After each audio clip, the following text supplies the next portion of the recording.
Okay, so second session this morning. Again, really delighted to welcome to the stage someone that I have admired for over a decade now. I first saw Ken present back in 2013, I think it was, in the USOC conference in Colorado, in Boulder, about what he was trying to do to literally revolutionize ice hockey in the US. Ken is currently in his 23rd year with USA Hockey. He's the technical director for USA Hockey's player and coach development initiatives. His first 9 seasons with the organization were spent in dual roles as a coach and player personnel director with the national team development program. Highlights of that period include coaching with several goal-winning medal teams, including the first ever US gold medals in the IIHF Under-18 Championships and the IIHF World Junior Championships in 2002 and 2004. Since then, Ken has worked on coach education and player development initiatives. For his efforts using science to advance sport, Ken received the United States Olympic and Paralympic Committee Doug Councilman Award for Ice Hockey in 2004, and in 2019, he was also tapped with the inaugural Coach Educator of the Year Award. In addition to his post with USA Hockey, he is also an adjunct instructor at West Virginia University in the Department of Physical Education and Sports Science. You're in for an absolute treat. Please welcome Ken. Thank you, Sergio. Thank you. So before I really get started here, I do need to thank Peter for the invitation. It means a lot to me to be asked to come and be a part of this. And then the group of individuals in the back of the room that have been helping out here, the regional coaches from Finland, I need to publicly just tell them how much our organization appreciates the work that they do, the sharing, the friendship that we've had probably for the last decade, and the impact that they've had, I think, on the sport here in Finland. Our two countries, when we get together and we compete out on the ice at World Championships, we compete hard and we battle against each other, but the cooperation, the sharing for the growth and development of our sport, really, really important, and I just want to thank them for their as good colleagues, and you guys have become good friends too, so appreciate what you do. Hope they do in the audience, those from Finland. So coach development, why is this passionate? Why am I passionate about this? Why is this important to me? I guess it starts with my own journey. Like a lot of you, from my first 19 years of my professional career, I was a coach. Coached at the university level, coached our national teams, was a coach. And then I've had a second career that's similar, but a little different in that I've branched into coach development and by way of looking at it from a player development standpoint, right? Luke and Pierre, they were up here yesterday. They spoke to you about some of the things that the IIHF is doing from a grand scale. As sport bodies, as leaders in sport, we try and set up the structures for things to facilitate how our sport is played, how it's developed, who works in our sport. So for us, better systems equal better coaches, which at the end of the day equal better players. So that's my why. It's what I have to do in my day job, is to think about ways to help put systems in place that are really going to help our coaches be better at what they do. So I want you to think about, as we go through some of these things today, how this might apply to you, how you might be able to contribute, and we might even ask for some thoughts back from the audience on what you think organizations like FIHA, like USA Hockey or the IIHF might be able to do to support your initiatives, because player development is what you do day to day at ice level. For us at the governing body level, it's really difficult at 60,000 feet to have the same impact that you do. So how do we support what it is that you do. So the why here. Well, there's two really scenarios that I think about in our sport. One from the professional level. Well, we go out at the pro level, we spend lots of dollars on scouting and recruitment, paying athletes to play. And then we spend even more dollars on strength and conditioning, on nutrition, on recovery programs, on sports science, sports medicine, and the monitoring technologies that you see out from iihfhockey and Polar that are here discussing things with us this week.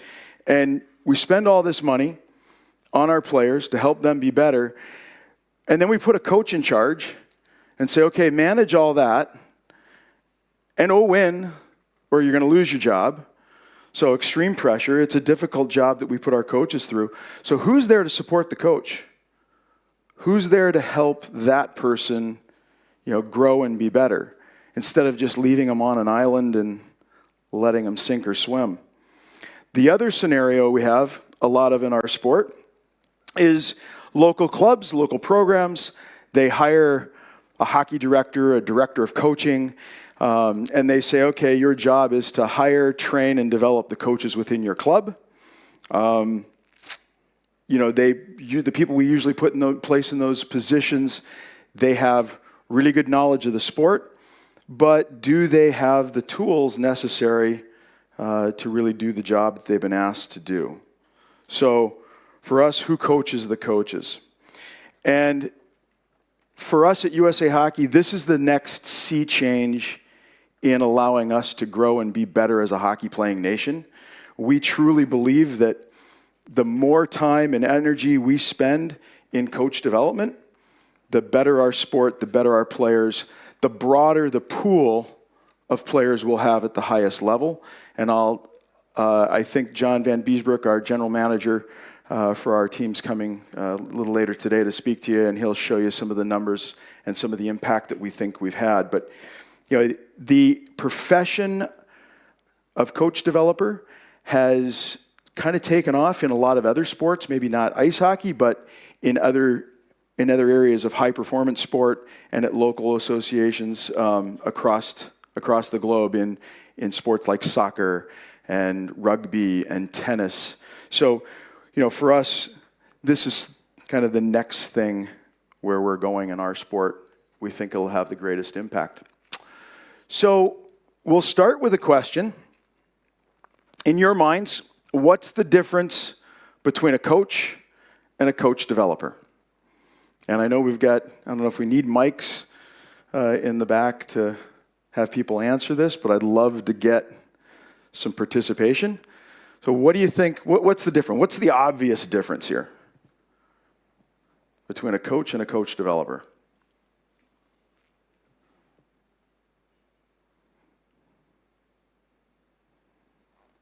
What's the obvious difference?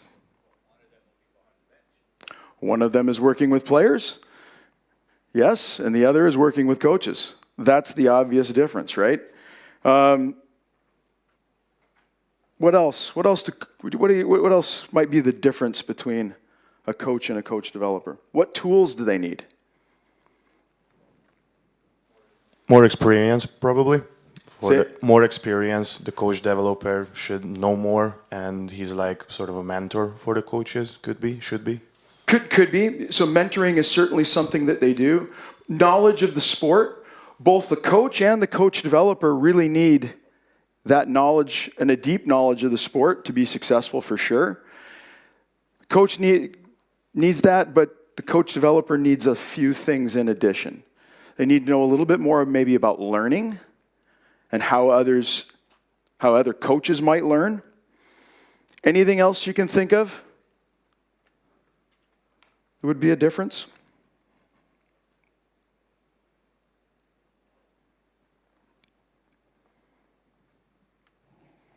No? All right. So coaches, coach developers, coach developer really needs to know everything that the coach is doing and knowledge of the sport. They've got to be honest, caring, just like the coach. They have to be supportive, just like the coach. They have to have that good base in sport and sport development.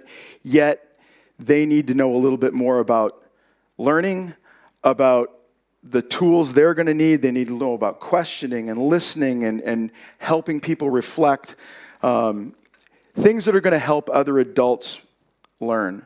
So what I want us to do right now is let's talk a little bit about what learning is from your perspective, maybe as a coach, not necessarily from the perspective of a player. So as a coach at your table, I want you just to take a few minutes at your table and discuss what you think learning is. And I want you to think about the activity that Sergio had you do yesterday. And what was he trying to get from you in that activity? So take a couple minutes. I want you to discuss this question at your table, and we'll come back and try and share some answers.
Oop, there we go. Okay, can we, any table want to volunteer and share some of the thoughts? I've heard some great conversations amongst all the tables in the front row here. Anyone have any ideas? Anyone want to share something with us?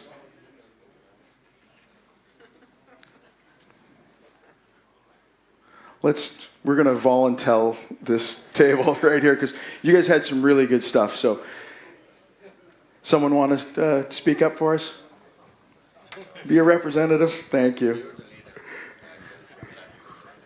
All right.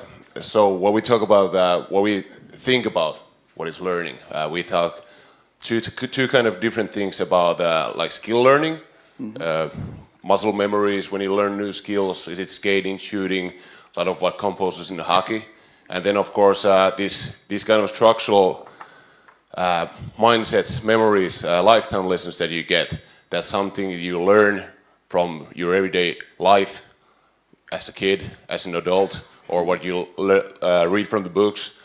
There's structural change inside your mind that you take what kind of information you need or what kind of information you find interesting, what you're reading or looking at, and it makes some structural change inside your mind. Yeah, 100%. That completely true. When learning happens, there are actual physical changes in our brain. And experience. You talked about experience, learning through experience. That's really, really important. We do that as coaches. We do it with our players. So how about Vladdy, your table had some good comments too. So we've been looking at learning more from a perspective, just like has been mentioned in the previous table, that it is a permanent change in your behavior, whether it's the mental, physical, or social. And like Marco brought up a good point that for us to be able to actually evaluate learning, we need to have a baseline. Where are we at? So where do we start? And then how do we get somewhere else? Do we move forward or not? That's right. So measurable, learning is measurable. It is a relatively permanent change in behavior. That's a great definition. So for us, we would say measurable, relatively permanent change in behavior through experience, through instruction, study. So it's not just acquiring more knowledge, it's being able to actually, apply that. It's in the doing that's important. So if that's important and experience is important, I want you to think about your own coaching, right? What you do as a coach, and where have you learned, what experience was impactful enough to make you as a coach change your behavior. So take another minute. What we're going to do now is we're going to have you pair up with somebody at your table, partner up, and take a minute and share something from your own day-to-day or your own coaching experience that was impactful enough to make you change your own behavior as a coach.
Okay, can we get, anyone want to share an experience that changed their behavior as a coach? Anyone want to share something good that actually made you as a coach change your behavior? Yes, please, right here.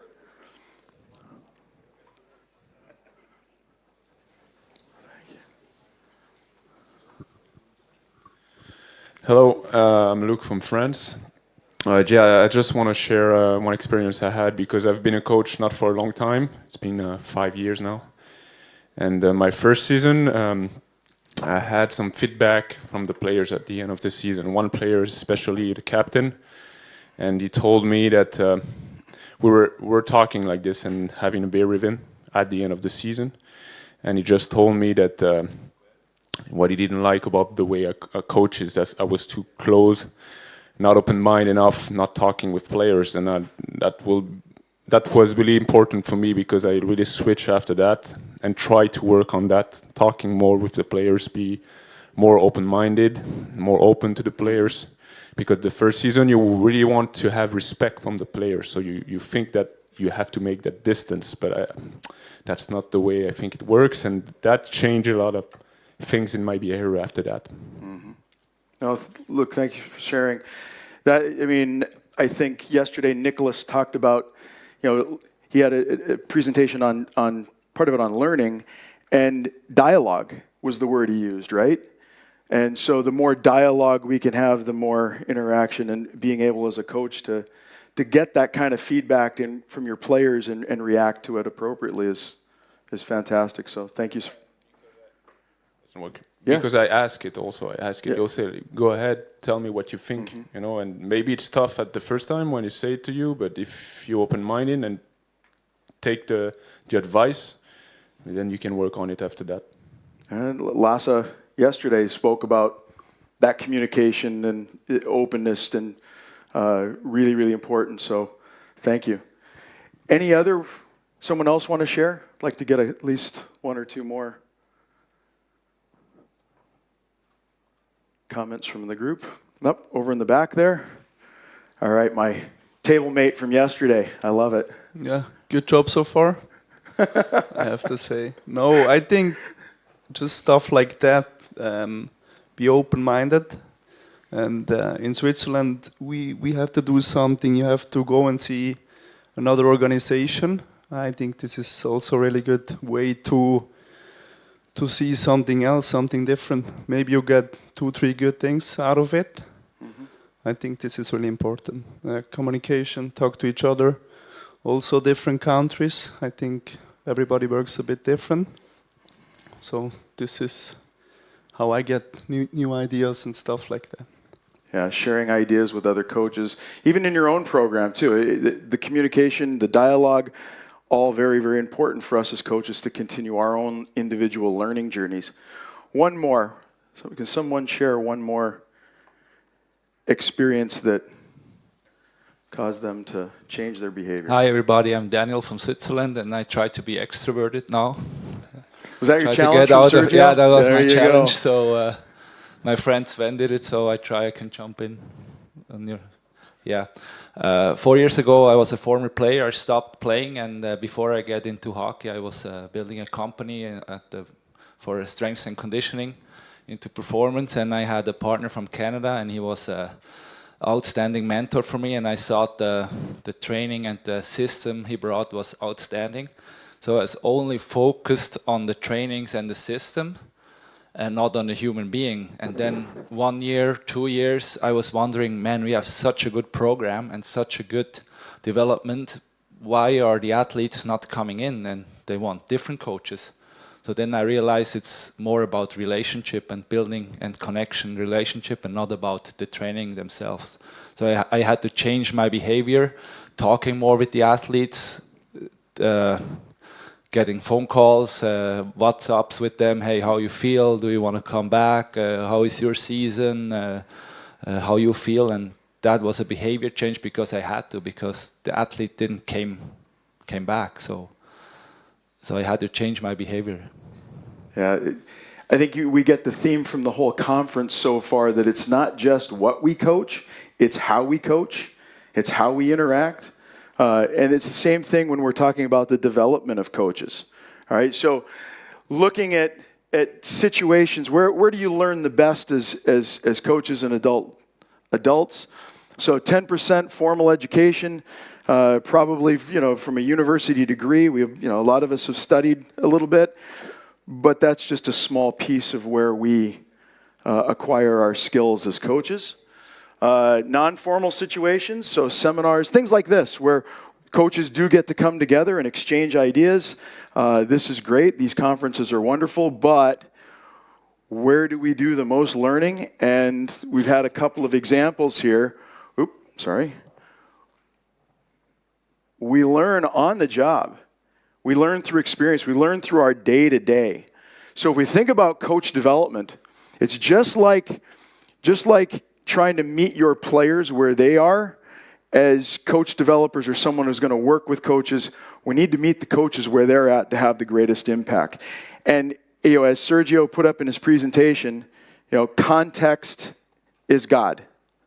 Context is God. So in your setting, that's where we have the chance to make the most impact. That's the most meaningful thing to you as the coach. So within that rich context in your everyday setting, we try to, as a coach developer, guide, support, maybe challenge a little bit to try and help you grow in your everyday setting.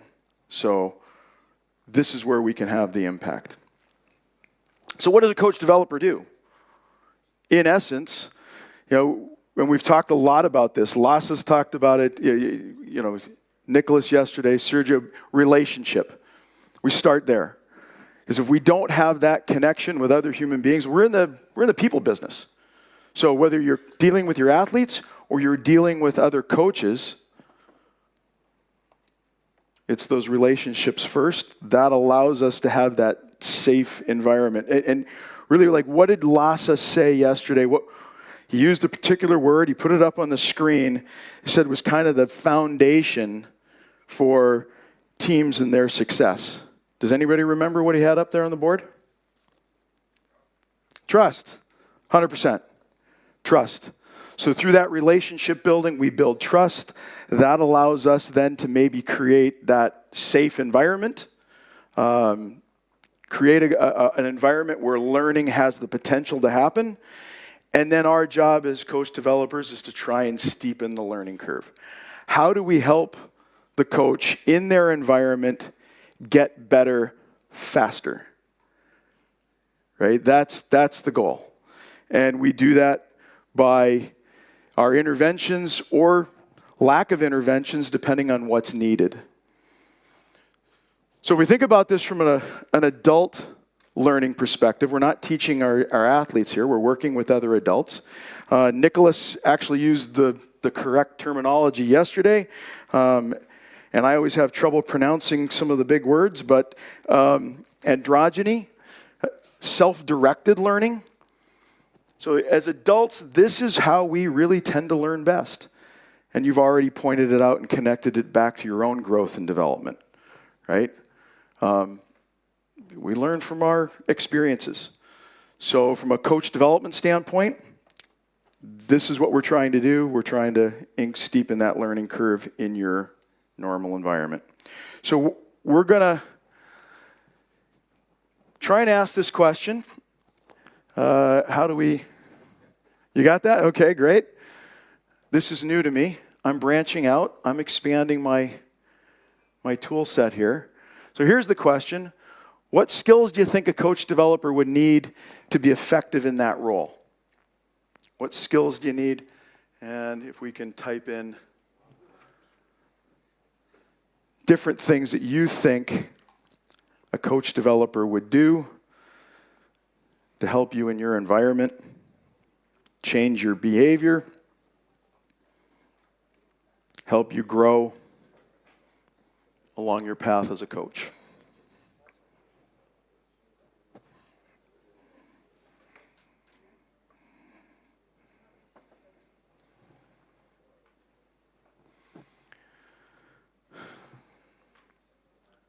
A few coming in here.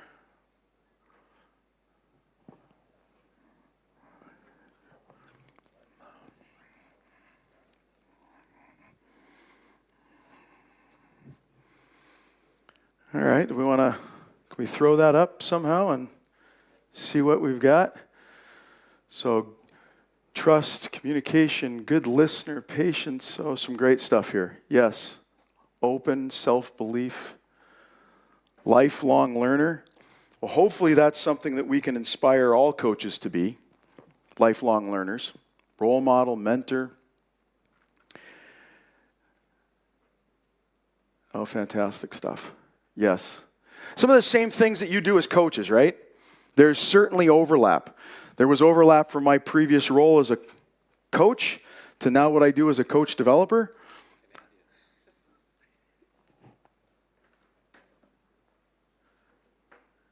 Very good.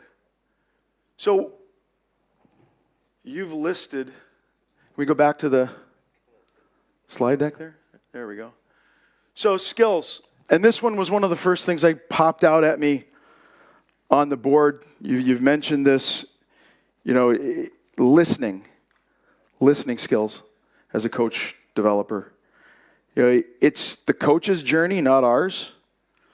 And I come back to what the word that Nicholas kept using yesterday was dialogue. If we're going to have a true dialogue, both parties need to listen to one each other instead of talking over. Can't be too quick to jump in with my own thoughts. This is about the learner, putting the learner first. So listening is really important. Questioning skills, that was up there on the board as well. We're helping coaches reflect. Those that do the thinking do the learning. So as a coach developer, how do I help the coach that I'm working with do more thinking? We facilitate the learning process.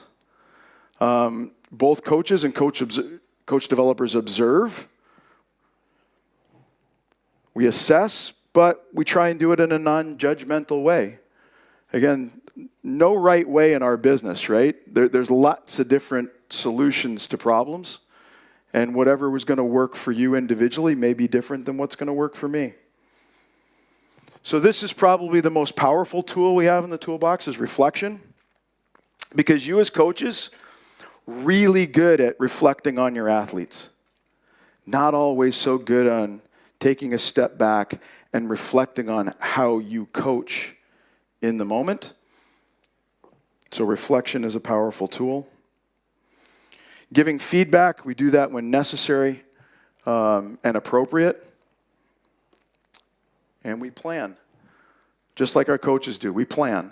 But, again, it comes back, as coaches, we're really good at planning for action, but we also have to build in time to plan for reflection. If we want to grow and develop, that reflective time is really, really important. And I know that we've had some instances around the conference where we've tried to provide time for you to reflect and think a little bit deeper about things. And then that was brought up too, mentoring. That's a hard one. That's really tough because it's not necessarily a relationship that can just be established right away. There's a process that goes through because the mentor has to want to mentor and the mentee has to want to be mentored, right? Two-way street, dialogue. Empathy and support. I mean, Lasse spoke about this, how important that was for the players to feel like they had the right empathy and support from the coach. Same thing with the coach and their coach developer, empathy and support. And then leadership. This is something that the conference has been discussing from start to finish. This is a big topic for us. So from a leadership perspective, it's not as, and Sergio talked about serial winning coaches and how serial winning coaches adapt to the situation, adapt to their players, adapt to the learner.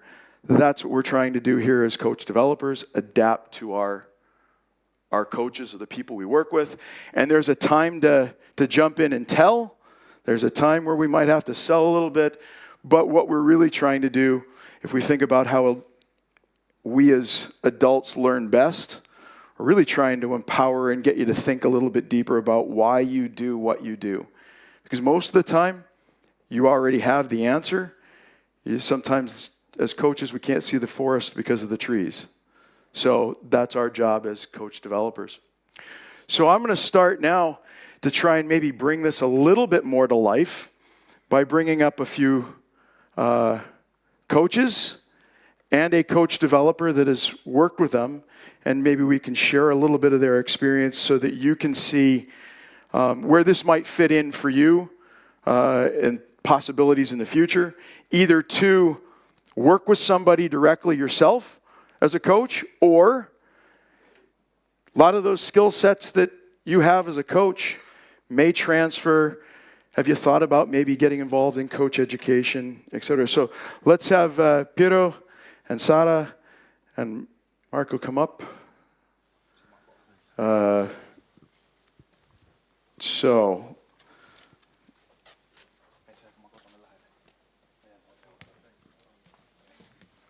all right, so just so Marco here, he works with a coach developer. We'll let you tell everybody a little of your background. Hi everybody. I started to coach a few years ago.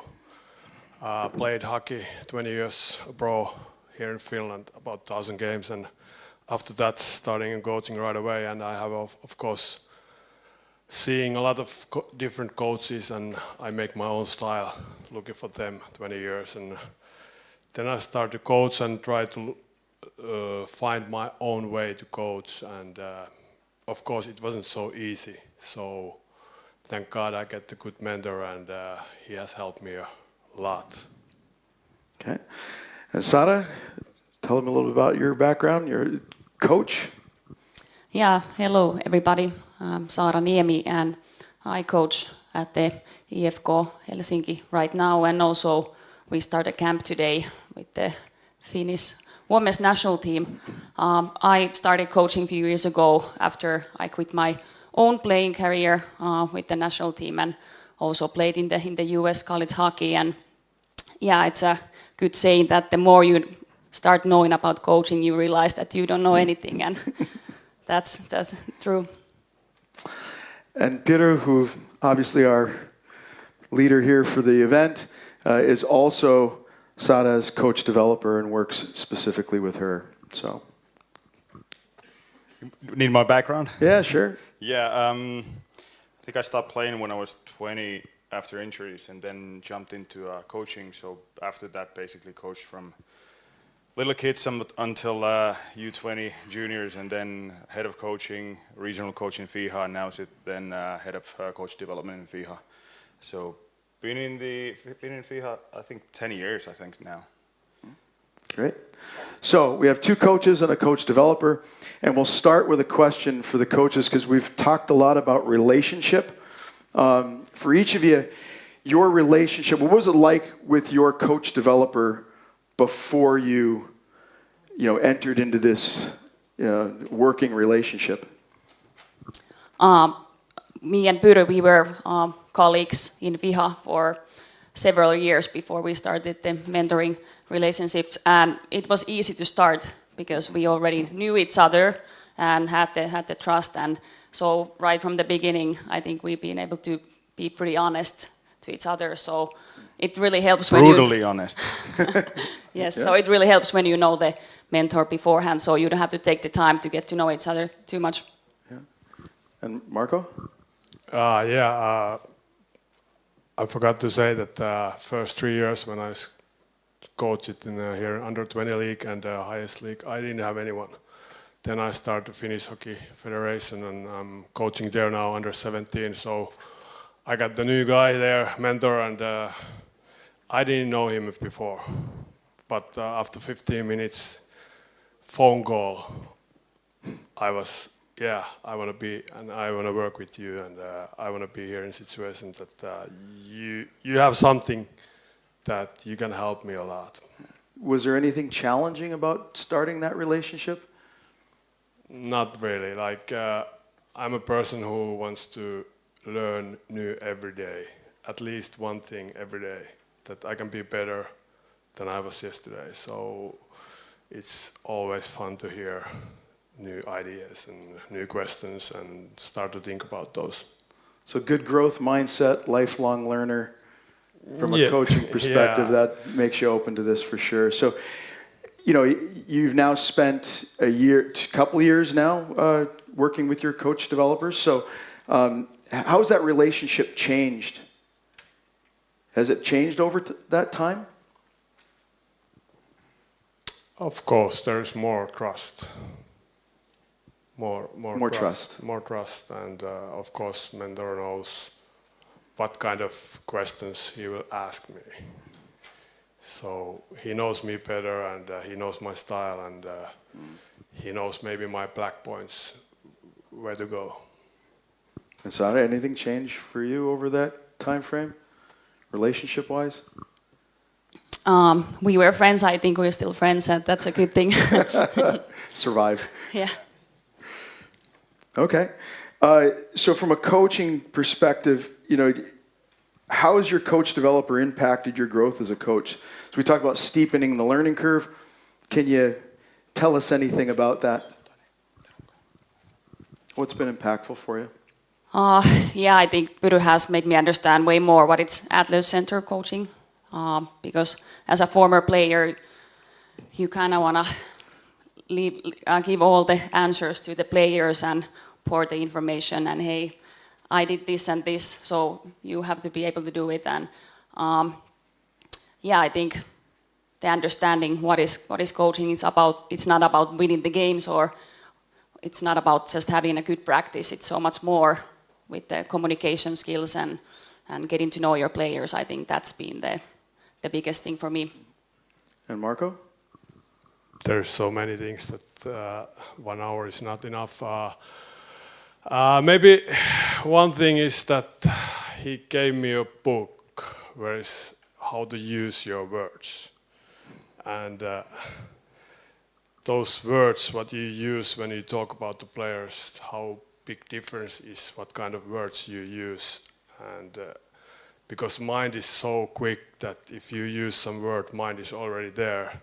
But if you use some other word, mind might be maybe there where you want to be. Mm-hmm. So many good things that I have get better. So that was a good specific example. Saara, do you have a specific example where your coach developer has helped you along the way?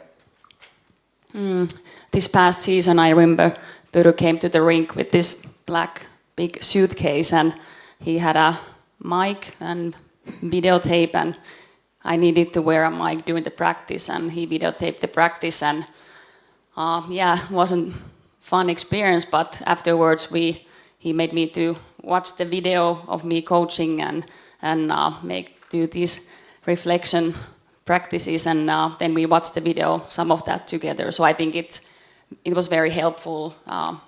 One good example that when you see actually yourself out there communicating with the players, like there's so many things you can do better, and how you give feedback. Like he was watching at the stands and giving that time he couldn't give me any advice, but later on about the reflection and I think the biggest thing is that with the communication and the feedback you give to the players during the practice. Mm-hmm. So that was very helpful. So, Pyry, where have you seen Saara grow the most as a coach over your time together? I think she kind of answered it already. Just when we started, well, everybody starts at some point coaching, and you're more focused on hockey-specific stuff and really into that. And we actually had a kind of like a closing reflection walk a week ago after the season, and we've spent like a couple of hours walking and talking and kind of directing our focus towards next season and what might be her goals, is coaching skill-wise, and where she wants to improve. And all the three things that she brought up were not hockey related, like game related. So there were communication skills and so on and so on. I'm not going to go into those too deeply, but that kind of shows what she said, that kind of like hopefully thinking coaching really as an art form. There's a lot of things in it, and hopefully I've been able to, with good questions, help her find her way, because it's not about me telling like what I feel is right.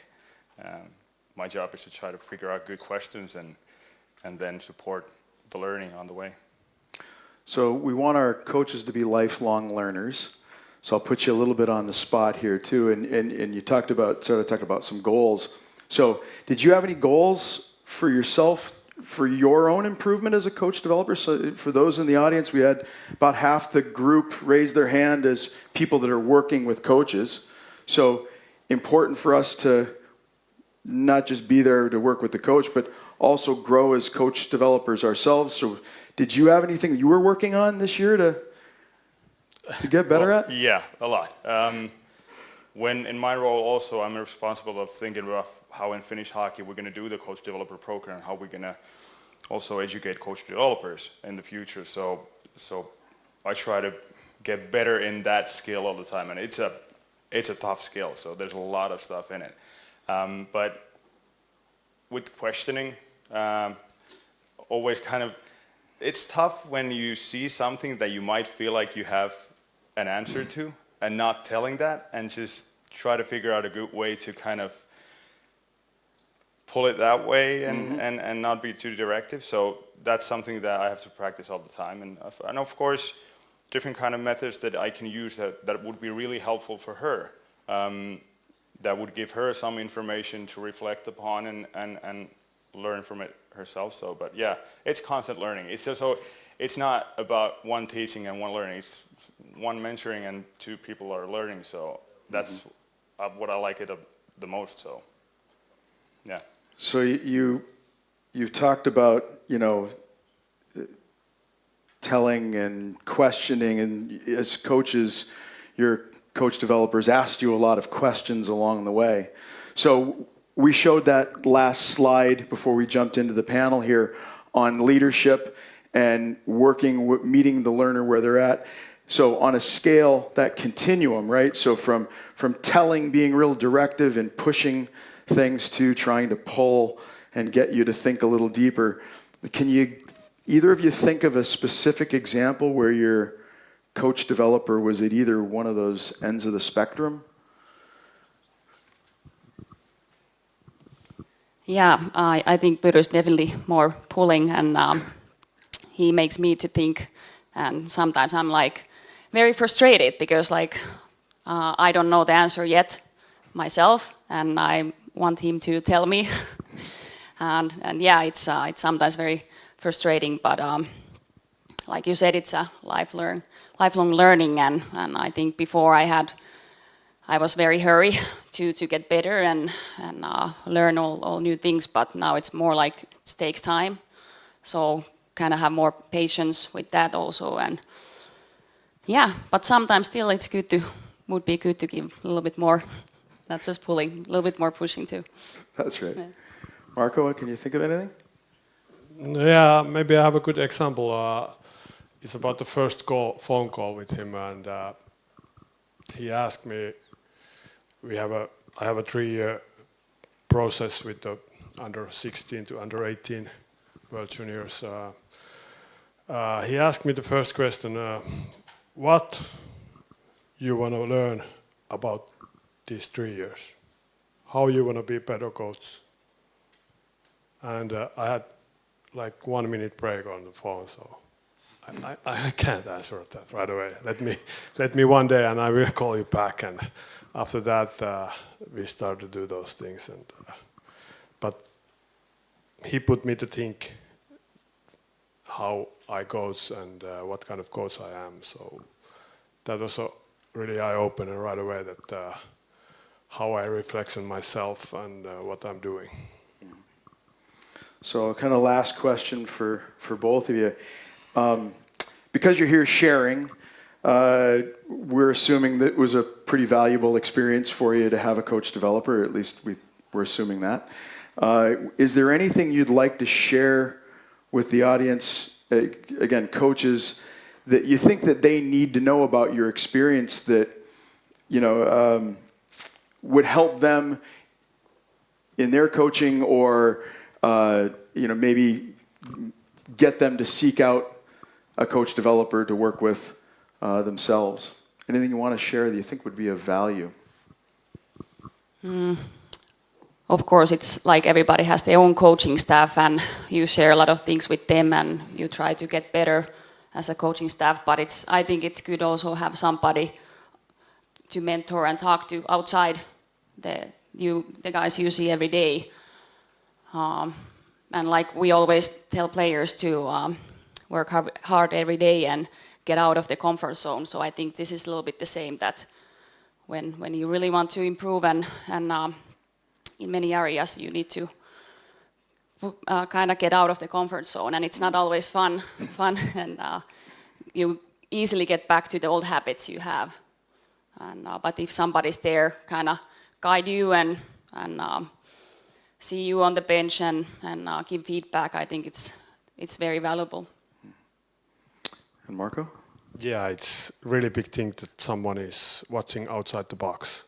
Somebody is looking for, like, is not inside the team or inside the coaching staff, and you can talk with him, and that's really big thing. Excellent.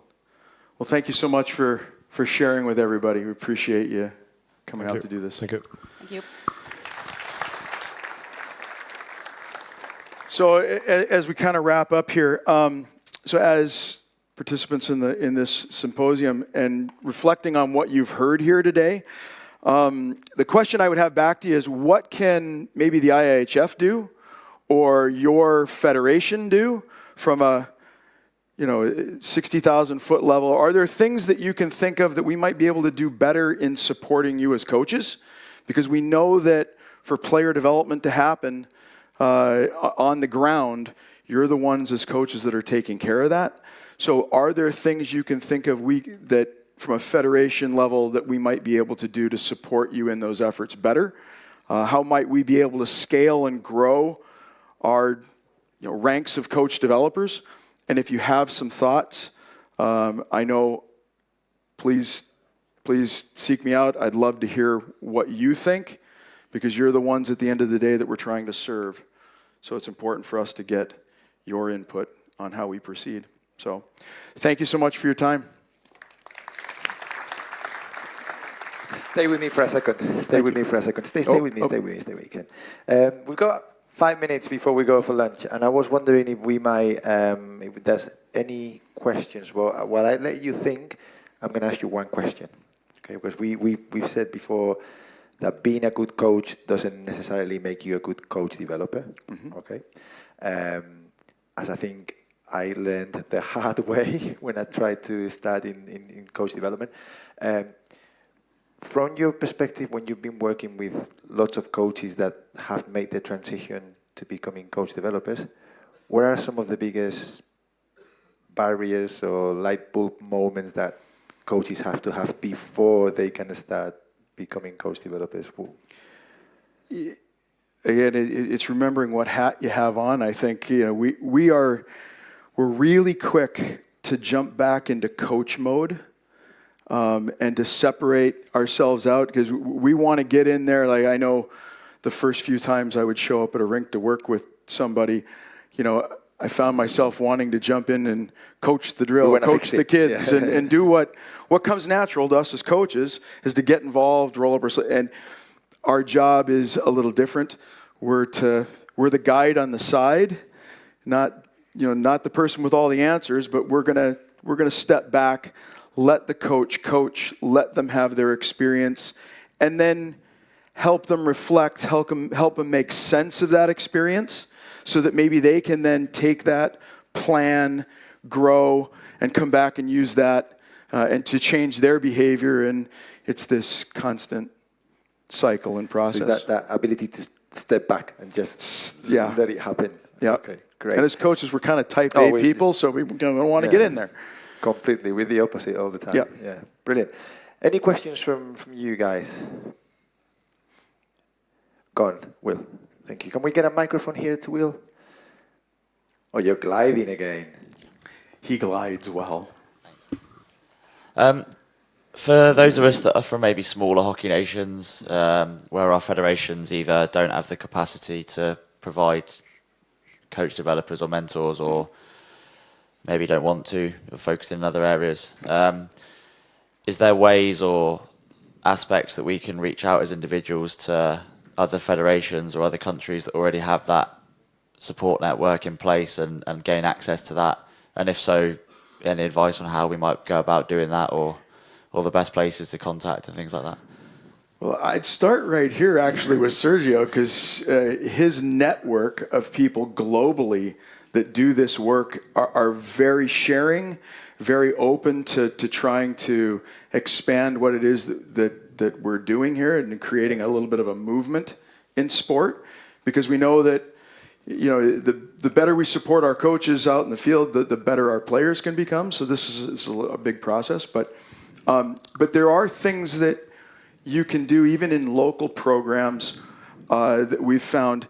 There's always somebody in a local program that you'll run across that was a pretty good coach, well respected maybe within their program, but after a while has just kind of gotten a little burnt out on all the things that we know go into the job, especially when they're not being compensated and it's not a professional environment, but they love the sport. And I always talk to our staff about this. What do we love about our jobs? We love going out and being around other coaches. So it's almost like it's all the good parts of what we do without necessarily, I don't have to necessarily deal with all the parents. I help my coaches deal with them, but the things that are around the sport. So you'll find somebody that's getting a little burnt out on the coaching job, but may be the right fit for this. So then, there are organizations like the ICCE and others that can help then, once you've identified this person, help give them some training so that they have some tools and a different thought process on how to do this. And we found that some of them are really, really effective. Thanks for mentioning the ICC. If you want to go on www.icce.ws, okay, the ICC, for those of you that don't know, I describe it always as like the United Nations of coaching. It's a not-for-profit organization that aims to bring together everyone and every organization from all over the world trying to improve coaching, and a big part of that is coach development. So if you go on our website, you can find some of the resources that Ken mentioned. They're free to download from our website. And become part of the ICC family. We organize conferences, symposiums. We have a network of people that you can just contact someone that is in Japan or in South Africa. Please, just have a look and come and join us. Okay. Got 1 minute. Okay, so I'm gonna. Oh, we got a question there. Go on. Yeah, sorry. thank you, Marcus, Switzerland. Can you tell us how you would set up the organization, the format of this process?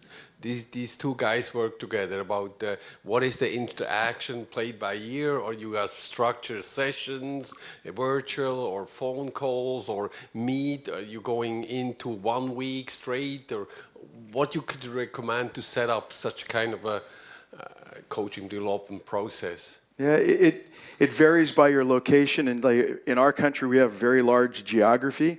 I work with some coaches that are 1,000 miles away from where I live, so I spend some time with them in their home environment, but then we talk regularly. The technology now allows us to communicate, and so I'm there a couple of times a year in person, but it begins being that relationship and the trust that we have. So we talk regularly. They may film themselves doing something or coaching.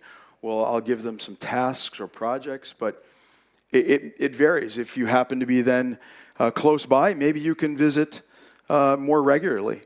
The more we can do day to day with the coach in their own environment, the better. I know in our country we have some scaling problems because of our geography, but it's really finding a way to support them in what they do every day in that, because Sergio said, context is God. Great. We're gonna wrap it up there. Oh, come on. Yeah, you were really hesitant there, but well done. Yeah, thank you. I have another question, and it's how do we actually recruit the coaches as maybe a smaller club or, yeah? Well, recruit new coaches to the sport? Yeah, exactly. Okay. Not always easy. I don't think I have a great answer for that. A lot of our coaches, they tend to be volunteers, and So at the younger ages, maybe parents, it's the kids need a coach for a team, and it's the first one that didn't step back fast enough gets voluntold, jump in. So our coaches come from a lot of different places, but we're always on the lookout for people that have played the sport, that are interested in giving back. Now we know, just like being a good coach doesn't necessarily make you a good coach developer, and like being a former player doesn't always set you up with the same tool set to be a great coach, but you're going to start with a good knowledge of our sport, and then hopefully we can come in and talk a little bit about meeting the learner where they're at. So our coaches come from all over. We're constantly recruiting and looking for them, but no good answer for you. Okay, thanks, Ken. So we're going to wrap it up there, but before we wrap up, let me put one thought in your head, okay? Because this idea of being a coach developer is relatively new, okay? We've always talked about, a coach tutor, okay? The person that stands in front of you and delivers a lecture, okay? But we're way beyond that, okay? Now, the thought that I want to put in your head is, well, actually two thoughts. One is that if you're a coach, think about becoming also a coach developer, because selfishly that will make you a better coach as well as helping others. But also that the role of the coach developer might also be a career option for some of you. So more and more, there are people that are making a full-time living as a coach developer. And probably there are many more satisfying ways to make a living. So you can be a coach, you can be a full-time coach developer, or a coach and a part-time coach developer. So also think about coach development as a potential career, okay? Because it is happening in the UK, for example, where I live. There are plenty of people now making a full-time living out of being a coach developer, okay? So think about that as well. On that note, please thank you, Ken, again. Thank you. Thanks, Ken. Thank you. Thanks. Oh, thank you.